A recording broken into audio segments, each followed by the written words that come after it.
Mga kaibigan, maligayang pagdating sa aking bagong explanation video. Ngayon ay sisimulan na natin ang talakayan tungkol sa apoy sa dugo.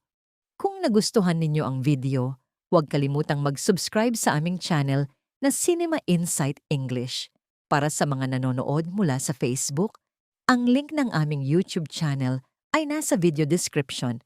I-click lamang ang link at mag-subscribe upang makatanggap ng lahat ng mga update.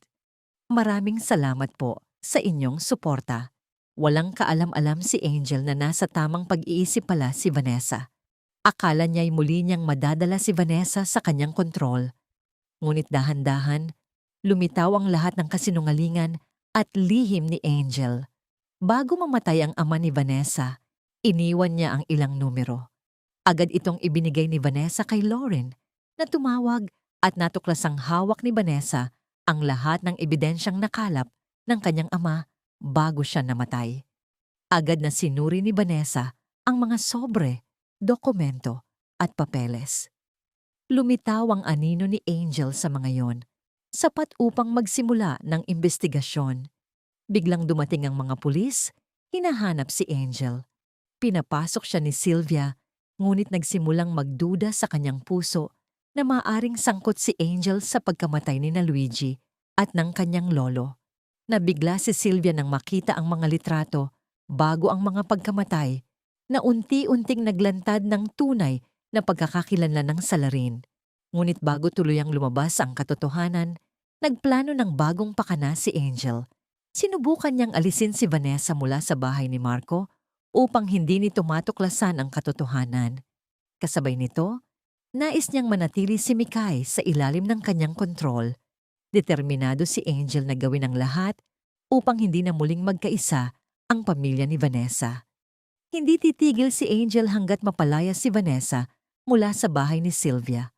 Alam niyang marupok si Vanessa sa emosyon, kaya't walang tigil niya itong inatake, maging ang pagpapabalik sa mental hospital kung kinakailangan. Samantala, dinalaw ni Lauren at Fonz si Vanessa at binigyan siya ng telepono upang ma-access ang mahahalagang impormasyon. Ngunit agad itong inagaw ni Angel at inakusahan silang palihim na nagbigay ng telepono kay Vanessa. Narinig ni Sylvia ang insidente at naniwala sa mga salita ni Angel. Nagpasya na wala nang makakadalaw kay Vanessa. Tumutol sina Fonz at Lorene. Iginiit na mahalaga ang presensya ng pamilya para sa paggaling ni Vanessa. Tumanggi si Sylvia. Sa huli, nanaig ang kagustuhan ni Angel na isolado si Vanessa mula sa kanyang mga mahal sa buhay. Kinabukasan, nakipag-usap si Vanessa kay Marco. Ipinaliwanag ni Marco na marami na siyang nalalaman at nakakita ng pag-asa sa kaso ng kanilang anak na si Luigi. Naunawaan ni Vanessa ang lahat, bagaman hindi alam ni Marco na nasa tamang pag-iisip siya. Nangako si Vanessa na matutuklasan ang tunay na kriminal. Samantala, nag-utos si Sylvia ng masasarap na pagkain para sa kanyang mga panauhin upang mapanatili ang kanyang dangal. Tuwa si Angel. Akala'y pinupuri ni Sylvia ang kanyang trabaho. Naniwala siyang kailangan niyang kontrolin si Vanessa upang hindi mapahiya si Sylvia sa harap ng mga panauhin. Ipinagmamalaki ni Angel ang kanyang mga inihandang putahe. Ngunit nakapagtakda na si Vanessa ng bitag, naglagay siya ng mga insekto sa prutas na inihain ni Angel. Nagpanik si Angel, kumilos nang wala sa sarili sa harap ng lahat. Napahiya si Sylvia sa harap ng kanyang mga panauhin, binuhusan ng tubig si Angel sa galit. Tinawag siyang baliw at kinondena ang kanyang asal. Umalis, isa-isa ang mga panauhin. Natakot sa pagwawala ni Angel. Nagngit-ngit si Sylvia, ngunit iginiit ni Angel na hindi niya alam kung sino ang naglagay ng mga insekto sa prutas. Muli niyang sinisi si Vanessa. Bumalik ang galit ni Sylvia kay Vanessa.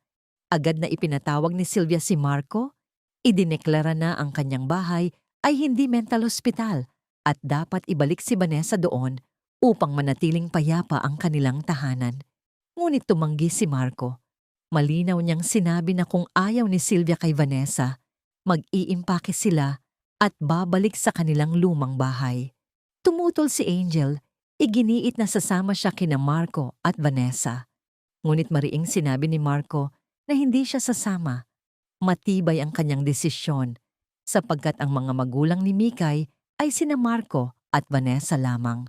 Iniwan tayo ng kabanatang ito sa nakatagong lakas ni Vanessa, mga pakana ni Angel, galit ni Sylvia, at desisyon ni Marco.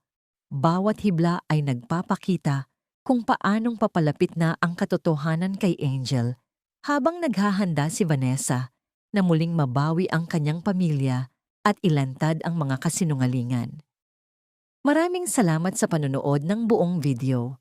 Para mapanood ang susunod na episode explanation, huwag kalimutang mag-subscribe Cinema Insight English Channel.